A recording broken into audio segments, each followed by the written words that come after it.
జంగల్ కి రాజు, సింహం మరియు నక్క. ఒక చిన్న అడవి మధ్యలో ఓ మహాబలశాలి సింహం జీవించేది. అది జంగల్ కి రాజు. జంతువులందరూ దానిని భయపడి ఉండేవారు. రోజూ సింహం ఏదో ఒక జంతువును పట్టుకుని తినేది. ఒక రోజు అడవి నక్క ఆలోచన చేసింది, ఈ విధంగా పోతే అడవిలో జంతువులే మిగలవు. ఏదైనా బుద్ధిమంతమైన మార్గం కనుగొనాలి. అలా అనుకుని నక్క సింహం దగ్గరకు వెళ్లి నమస్కరించింది. ఓ మహారాజా, ప్రతిరోజూ వేటాడి ఆహారం సంపాదించుకోవడం ఎందుకు? నేను ప్రతిరోజూ మీకు ఒక జంతువును పంపిస్తాను. మీరు ఈ ఒప్పందాన్ని అంగీకరిస్తారా? సింహం ఆలోచించింది, ఈ పని నాకు హాయిగా ఉంటుంది. న్యూలైన్ సరే అని ఒప్పుకుంది. రోజులు గడుస్తున్నాయి. ఒకరోజు నక్క తనపై నమ్మకాన్ని పరీక్షించుకోవాలని అనుకుంది. అదే రోజు తాను పంపాల్సిన జంతువును పంపలేదు. న్యూలైన్.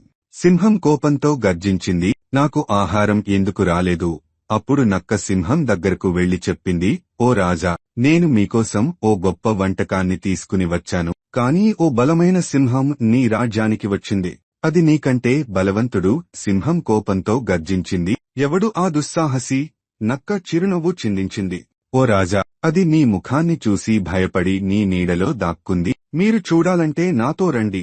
అది చెప్పి నక్క ఒక గొప్ప బావి దగ్గరకు తీసుకువెళ్ళింది. బావిలోకి చూసిన సింహానికి తన ప్రతిబింబం కనిపించింది.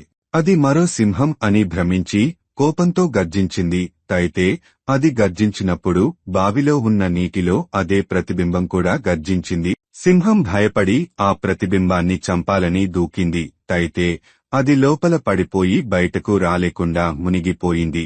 అటు చూసిన నక్క చిరునవ్వు చిందిస్తూ వెళ్లిపోయింది. అడవి జంతువులు సంతోషంగా జీవించాయి. నీతి, తెలివి, బలం కన్నా గొప్పది